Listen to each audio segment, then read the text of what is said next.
Ei, gente, vamos começar mais uma transmissão aqui. Vocês devem estar ouvindo um grilo. Tem um grilo na minha casa. Tá aqui também de quarentena. O grilo tá com medo da quarentena. Estamos deixando o grilo aí. Essa aula é para tanto quem é de manhã quanto é noturno. Hoje é quarta de manhã. Ontem a gente fez o primeiro fórum com o pessoal de terça à noite. E eu acho que foi bem legal. Então, eu falei lá que eu respondi as perguntas no fórum e depois eu vou tentar não, eu vou fazer uma aula vídeo só respondendo as perguntas. Então, só que eu quero esperar o fórum de amanhã, quinta-feira, que vai ser com o pessoal de manhã, e aí eu vou tentar juntar um pouco das perguntas para responder para vocês, tá bom? Então hoje vamos para essa aula da intervenção sobre a transferência. É a questão das avaliações. Ontem eu montei e eu já mandei para a coordenação. Estou esperando a coordenação me mandar para me dar o aval para eu enviar para vocês o que eu pensei de avaliação. Tentem não se preocupar tanto com isso. Eu acho que está tranquilo, acho que dá para fazer. Acho que esse momento agora também é mais para vocês fixarem o conteúdo. Acho que está acontecendo muita coisa, não tem por que estressar muito vocês também com questão de prova, né? Mesmo que não tem como fazer prova, né? Questão de avaliação. Bom, vamos pro texto. Por que não funcionou? Ah, intervenção sobre a transferência. O que eu acho que é a primeira coisa importante para a gente lembrar, como eu sempre começo as minhas aulas, é um texto de 1951. Então é quando o Lacan, vocês lembram quando eu dei a aula do desejo, quando eu falei que o Lacan, para construir a noção de desejo, ele vai no Hegel, que é um filósofo alemão, né? Então, isso daqui, quando a gente está falando de hegeliano, é a influência que o Lacan teve do Hegel. Lembra que o Lacan ele tinha aula com um filósofo chamado Koyev, um filósofo russo. Ele dava aula na França. O Lacan assistiu às aulas dele. Então, nesse início, o Lacan utilizou muito do que o Koyev ensinou para ele, muito do Hegel, para pensar algumas formulações da psicanálise. Então, Lacan usa o Hegel para pensar o desejo. Lembra quando a gente fala do desejo, como é sempre desejo do outro, o reconhecimento, né? A gente falou isso em teorias psicanalíticas, e também o Lacan vai usar para pensar a questão da transferência. Depois o Lacan abandona essa ideia, tá? Mas por que é importante para a gente? Porque é o primeiro texto que o Lacan está falando da transferência. É um texto de 1951 e que ele usa o Hegel para falar da transferência e para falar do caso Dora. Então é muito interessante a gente ver como que o Lacan interpretou o caso Dora, tá bom? Então, importante aqui, o Lacan está falando de transferência, é o primeiro texto dele falando sobre isso, mas ele fala da transferência, ele ainda não tinha formulado isso que está no texto do Quinet, que é o sujeito suposto saber, né? Aqui se a gente quiser forçar um pouco a barra, a gente pode ver algumas coisas já do sujeito suposto saber, mas não aparece enquanto o nome mesmo, né? Então isso que está lá no texto do Quinet, do sujeito suposto saber, né? Que esse lugar que você ocupa, em que o analista endereça as questões para você, né? Lembrem lá do discurso do analista, em que a gente fica no lugar de objeto, né? Que objeto é esse? É o objeto de amor, né? Por isso que no texto do Quinet fala que é a galma, né? O analisando, quando ele começa a fazer análise, quando ele entra nesse discurso, quando tem uma transferência, ele começa a dirigir um saber a você, ele começa a lançar as suas questões, e isso gera como afeto o amor. Qual é o amor? O amor de transferência. O analista, nesse lugar de objeto, ele fica objeto da causa do desejo. causando o desejo do analisando, fica causando as questões para que o analisando vai trazer para a própria análise. Isso que é. E por que isso acontece? Porque o analisando supõe que o analista sabe sobre o seu mal-estar. Por isso que é sujeito suposto saber. O que cabe ao analista? Cabe suportar esse lugar de objeto de amor. Por quê? Porque esse amor é transferencial, ele é fantasístico, né? O analista tem que suportar isso, suportar esse afeto e retornar para a própria análise, né? Fazer isso funcionar em prol da análise do sujeito. O problema é quando o analista se confunde e acha que esse amor é com a pessoa dele, tá? Isso é o sujeito suposto saber. O Lacan, nesse texto aqui, Intervenção sobre a Transferência, ele não tem esse termo ainda, tá? Esse termo está lá no Quiné, é importante para gente, mas aqui ele ainda não fala disso, mas já está dando um primórdio disso com esse texto da transferência. Uma coisa muito importante, vocês veem no início do texto o Lacan falando do termo sujeito. Isso é uma coisa que eu sempre falo na aula, né? Aquele S barrado, e você vê que o Lacan começa falando, nas primeiras páginas, desculpa, nas primeiras frases, ele está falando da importância do termo sujeito. Então, é isso que ele está tentando mostrar, que a psicanálise fala de sujeito, em contraponto, e aí ele está fazendo a crítica às teorias psicológicas e também à psicanálise pós-freudiana, que fala de o objeto do homem, né? Assim, o homem psicológico, né? Em que você objetifica o homem para estudar algo dele, sabe? O Lacan está falando, não, aqui por isso que nos importa é o sujeito, que tem um saber que não se sabe, que é dividido. É muito importante, muito interessante você ver ele marcando logo nas primeiras frases essa diferença que para ele é muito importante. Nesse momento, o Lacan, e aí a forte influência hegeliana, a psicanálise é entendida como uma experiência dialética. O que isso quer dizer? Lembrem que o Hegel pensava, né, que a história funcionava numa dialética, ou seja, num progresso. Tese, antítese, síntese. Ou como o Marx, quando lê o Hegel, fala afirmação, negação, negação da negação. Isso, tanto esses dois autores colocam isso como um progresso na história. O movimento da história sempre seria isso. Para Hegel, tese, antítese, síntese. Afirmação, negação, negação da negação. Esse era o movimento da história, segundo esses dois pensadores. Isso foi criado por Hegel. Lacan acredita nesse momento teórico, que a psicanálise também funcionava assim, que uma análise também funcionava assim. Deixa eu abrir aqui para a cachorra passar. Ele acredita que funcionava também assim. Por que ele abandona isso depois? Porque essa noção dialética envolve uma ideia de progresso, né? Existe um processo final. Depois o Lacan vê que isso não tem sentido, não tem como você ter um progresso em análise, né? A análise é um tropeçar, é um retorno, né? Você tem, você avança e depois você volta tudo para trás. Então, assim, não tem como você usar esse conceito. Mas isso é uma coisa que ele vai descobrir depois, tá bom? Então, essa é a ideia de uma experiência dialética. E que nesse movimento de tese, antítese e síntese, é nesse processo que vai aparecendo a verdade. Esse é o ponto. A verdade vai aparecendo desse movimento dialético. E qual verdade que se trata? A verdade do sujeito. Então, a verdade surge no processo de análise e em movimento dialético. Deu para entender? Então, segundo Lacan, lendo Freud, a verdade surge, no caso Dora, justamente por causa das inversões dialéticas promovidas pelo Freud, né?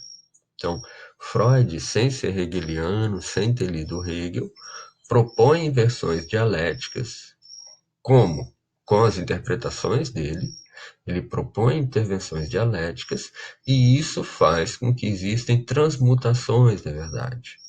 Ou seja, a verdade muda de estatuto ou aparece de outra forma. Entenderam? Como que isso se dá, né? Então, o que o Lacan vai chamar da primeira inversão dialética, né? É aquele primeiro momento do caso. É quando Dora chega e conta a história dela para Freud. Conta, de certa forma, aquela pantomima toda, né, a cena do lago e tal, e depois a suspeita dela, do caso que o pai tinha com a senhora K, e depois ela fala algo do tipo, não é isso. É isso tudo que aconteceu. O que você pode fazer em relação a isso? Não tem como você mudar isso. Essa é a tese, né? Vamos ser bem hegeliano agora, né? Essa é a tese de Dora. Não tem como você mudar isso. Isso aconteceu, né? Qual é a inversão dialética que o Freud faz? A primeira é justamente falar, ok, isso aconteceu, mas qual que é a sua responsabilidade nessa história, né? É justamente o Freud não compra a verdade da Dora, de certa forma, né? Ele não compra isso. Olha, o que ele quer dizer? Ele não está duvidando que as coisas aconteceram. Ele não está duvidando disso. Ele duvida que Dora não teve participação nisso. Então, essa é a primeira interpretação que provoca uma inversão dialética, né? E aí, então assim, primeiro tem a tese, que é a Dora contando a história, a antítese, que é o Freud questionando isso, né, ou perguntando, tá, qual é a sua responsabilidade, e a síntese é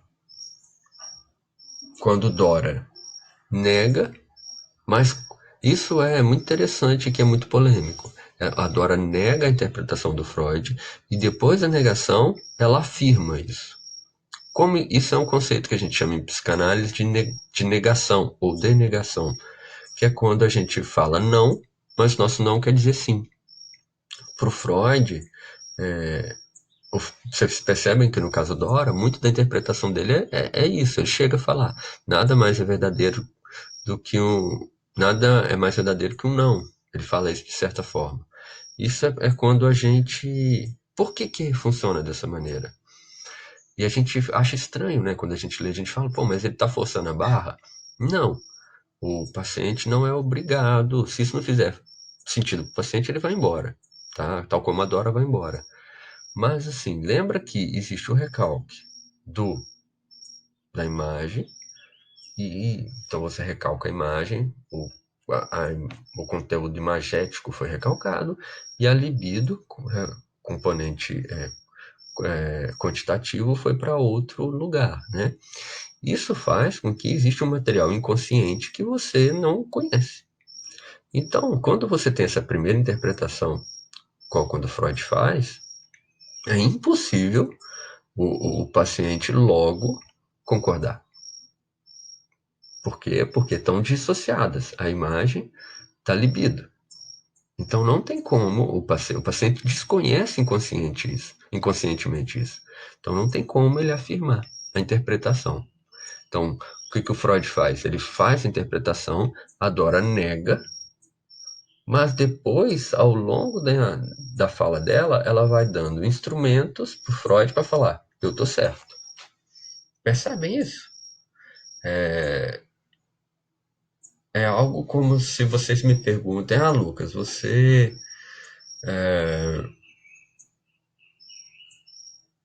pode dar, sei lá, faz uma live hoje, às 8 horas. Aí eu falo, por que você não fez a live ontem, 8 horas da noite? Eu falo, eu não posso por causa da minha filha. Aí eu falo, não posso. E aí depois eu vou conversando com vocês e eu vou mostrando para vocês que, na verdade, ontem, 8 horas da noite, eu estava livre, eu podia ter feito várias coisas. É um pouco essa ideia, sabe? É assim, esse é o movimento interpretativo que o Freud está falando.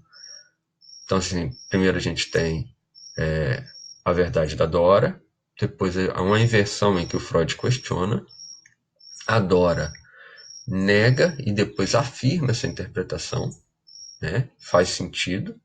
E qual é a prova cabal disso? É justamente o silêncio de Dora. Silêncio em relação a quê? Silêncio em relação à trama familiar na qual ela estava participando. Dora, por muito tempo, está silenciosa, ela condiz com isso. Então, essa é o segundo aparecimento da verdade. Primeiro, a gente tinha uma primeira verdade, digamos assim, consciente, que é justamente a drama familiar que estava acontecendo. E agora, por conta da interpretação do Freud, surge uma outra verdade, que é justamente o silêncio da Dora, como ela era conivente com isso, de certa forma.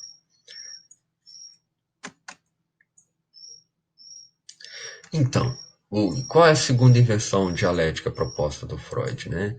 Existia um forte ciúme de Dora, ok?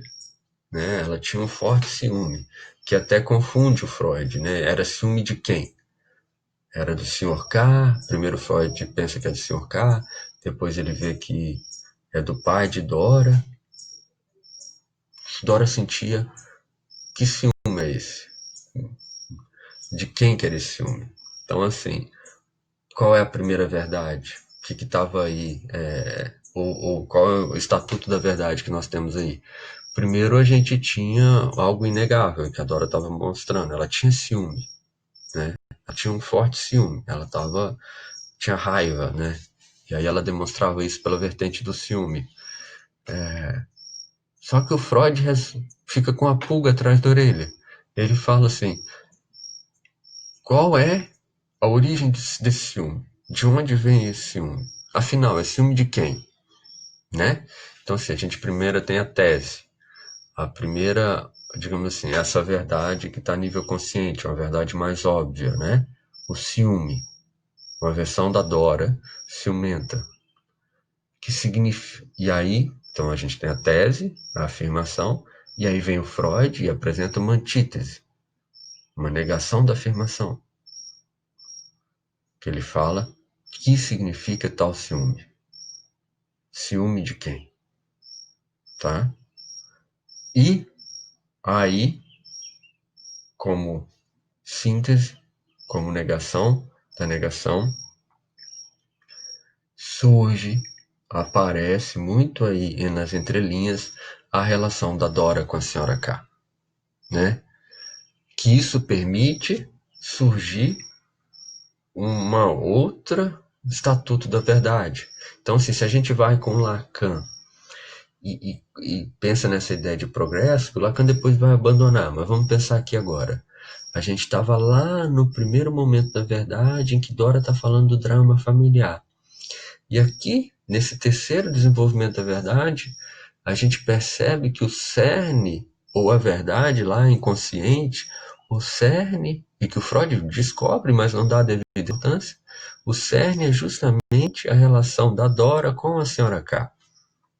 Que o Freud, quando pergunta tal ciúme, né, o que significa tal ciúme, ele já está percebendo que existe algo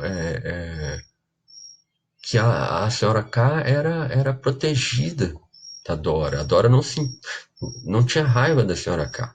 Né? O ciúme da Dora, na verdade, era o ciúme da senhora K. E isso atestava o lugar especial que Dora colocava a senhora K. É muito legal, né? Você vê como é que o Freud vai interpretando, mesmo com os erros dele, e ele vai conseguindo chegar a essa verdade inconsciente, que é a que interessa.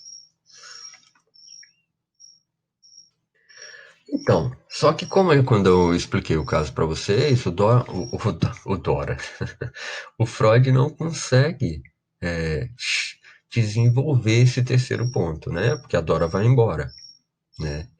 Se ele conseguisse trabalhar esse ponto fundamental, ou seja, a relação da Dora com a senhora K, né? Que esse é o ponto, essa é a verdade que interessa, é, ele ia conseguir investigar justamente que objeto é esse de amor que a Dora, que a senhora K funcionava para Dora, né? Que é o que o Lacan vai falar que era o segredo do feminino.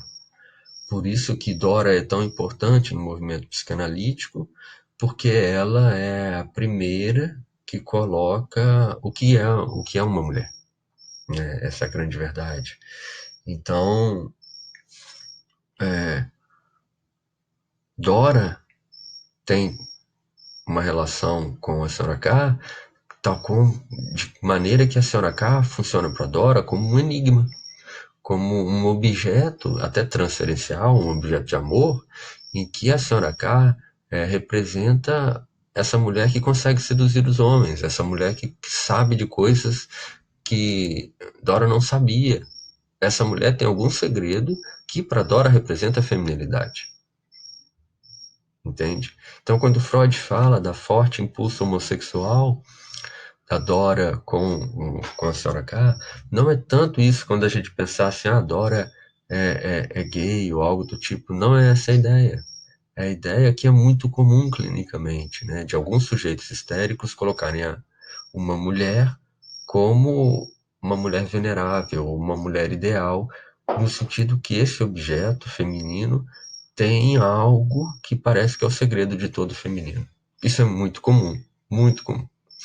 E o Freud só vai ficar isso mais claro para ele depois que o caso acaba, né? E para o Lacan isso seria o ponto-chave do atendimento. E por que que não aconteceu essa inversão? Justamente por conta da transferência e da contra-transferência, né?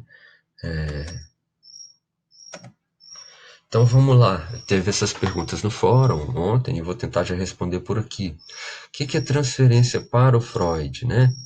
Para o Freud, transferência era um movimento inerente à própria análise, em que o sujeito atualiza os conteúdos inconscientes na análise e direciona para a figura do analista, ok? Então é quando Dora, por exemplo, vai embora do atendimento. O que o Freud está falando? Por que ela foi embora? Porque ela tinha raiva dos homens, né? E ela queria se vingar do Sr. K e do pai dela. E o Freud fala: eu sou homem. Então, transferencialmente, ela querendo se vingar, ela vai e se vinga de mim. O que o Freud também fala? Se eu tivesse atento para isso, eu teria que ter mostrado que esse embora, na verdade, é feita a transferência, que na verdade ela tem raiva do pai e do Sr. K. Isso para o Freud é a noção de transferência. Deu para entender? Para o Lacan, a transferência é isso também, né? Isso acontece durante a análise, mas depois ele vai mostrar que, como a gente viu no livro do Quinet, que a transferência é sujeito suposto saber. A transferência acontece porque o analisando coloca o analista no lugar de objeto causa do desejo. Ou seja, ele passa a direcionar, ele passa a acreditar que o analista sabe algo sobre seu mal-estar, sujeito suposto saber. E isso tem como efeito o amor de transferência, que inebria, que é justamente isso que rola, né? A pessoa começa a fazer análise, ela acha aquilo o máximo, começa a se embelezar para ir análise, quer dar presente para o analista, porque é justamente essa coisa do amor de transferência, que não é pela pessoa do analista, é o próprio discurso da análise que provoca isso, tá? E, e o Lacan fala, isso é o sujeito suposto saber, porque o analista fica no lugar de objeto. Você vai usar isso para análise, vai voltar isso para analisando, para que ele consiga produzir um saber sobre o seu mal-estar. Na intervenção sobre a transferência, a grande novidade a nível de transferência que o Lacan está trazendo nesse texto aqui que a gente está estudando é a noção de contra-transferência, né? Então ele não está, de certa forma, negando o Freud, mas ele está falando assim, o problema do Freud foi a contra-transferência. E como que a gente vai falar, o que a gente vai falar de contra-transferência? né? Então, assim, para o Freud, o erro dele foi não ter se atentado à transferência. Ou seja, ele tinha que ter explicado a Dora que muitos dos movimentos dela se dava por causa da transferência.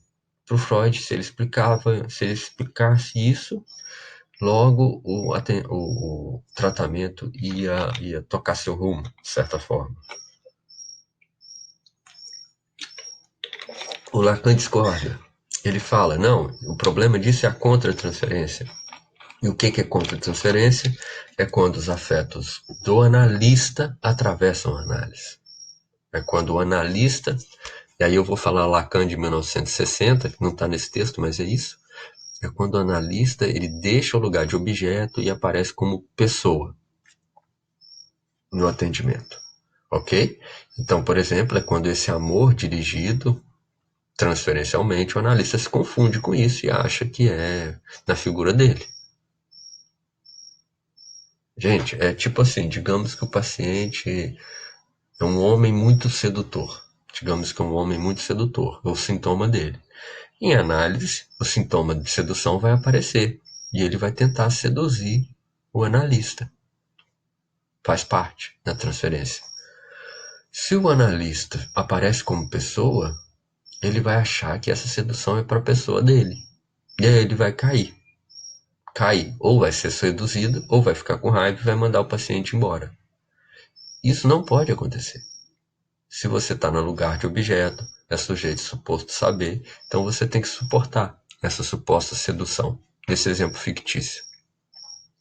Então, o que é essa contratransferência? Segundo Lacan, é quando o analista deixa o inconsciente dele atravessar a análise. Quando ele aparece enquanto pessoa. E, lembramos, o Freud nunca fez análise, né? Ele tinha uma relação por carta com um cara chamado Fliess.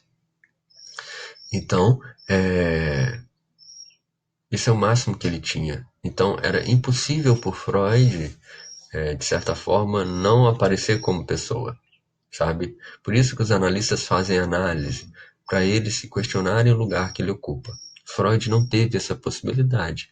Então, a questão contra-transferencial é muito presente nos casos dele. No caso Dora, o que a gente vê de forma muito evidente? Primeiro, o Freud tem um interesse epistêmico na coisa, ou seja, como eu disse para vocês, é um caso entre a interpretação dos sonhos e os três ensaios. Logo, ele quer provar um ponto, ele quer provar que a teoria psicanalítica tem sentido. E ele fica obcecado com isso. Então, nessa obsessão, ele acaba querendo provar um ponto e aí ele perde o aspecto transferencial.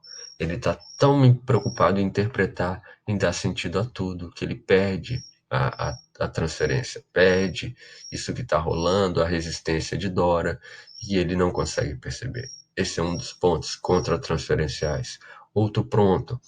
Freud ainda, 1900, ele não tinha nem teorizado sobre o complexo de Édipo ainda.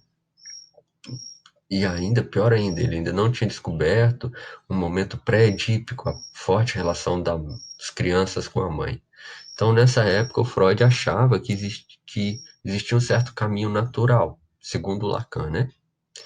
Ou seja, a menina sempre vai desejar o homem e o menino sempre vai desejar a mulher, como um movimento posterior ao Édipo. Apesar do Freud não ter o Édipo ainda escrito, ele já estava com umas ideias sobre. A gente vê isso nas cartas. Então, ele insiste muito nisso e insiste como? Todo caso ele está querendo falar que a Dora tinha interesse pelo Sr. K. Isso é um preconceito do Freud, preconceito que ele admite no próprio texto depois em nota de rodapé. Então, lembro, Freud não fazia análise, ok? Não vale vocês, alunos, ficarem com raiva do Freud e falar assim, Freud é óbvio e tal, é preconceituoso. Ok, mas para os psicanalistas, sabe o que é humildade? Fazer análise. Isso é humildade. Porque muitas vezes a gente acha que não é preconceituoso, mas o nosso inconsciente nos dá várias rasteiras. Tá bom? Façam análise. Outra coisa importante é como eu disse para vocês na aula, que também contribui para a contra-transferência. O Freud atendeu o pai de Dora, antes de Dora, né? E o Freud percebe que a doença do pai de Dora era sífilis, que era uma doença que se relacionava à relação sexual extraconjugal, né? E aí o Freud, isso marca Freud. Então, de certa forma, todo o direcionamento, todo o posicionamento do Freud, no caso, é querer ser o oposto do pai de Dora, que é uma cilada, né? Assim, veja, o Freud tá como pessoa, não tá como um analista. Ele quer ser o oposto do pai de Dora, quer ser o cara sincero, o cara que trata bem a filha. Isso são, por exemplo, três aspectos contra-transferenciais que fazem que a análise não ande, por exemplo.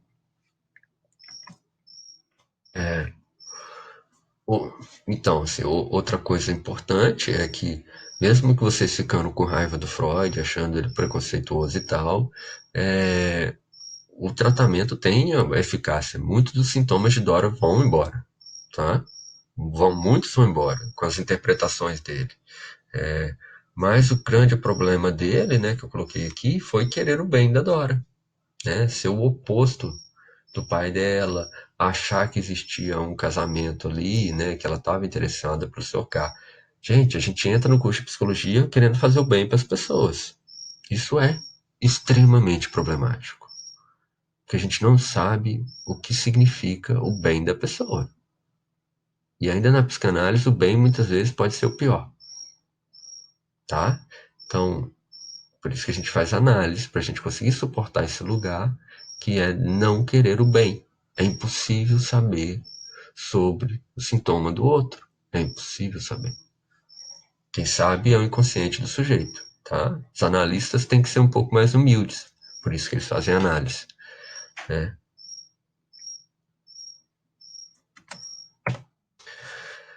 Ok? Por isso que Dora vai embora. Não adianta, não tem por que vocês ficarem com raiva do Freud. A resposta vem da própria Dora. Não faz sentido para ela. Freud está forçando a barra e ele vai embora, e ela vai embora e deixa Freud arrasado. Ele fala, me abandonou, né? Por isso que ele fala que ele foi abandonado, porque ele entrou como pessoa. Se ele tivesse como objeto, se ele tivesse colocado se distanciando um pouco disso, ele não ia estar tão arrasado. Ele não ia falar que foi abandonado. Mas por que, que ele se sentiu abandonado?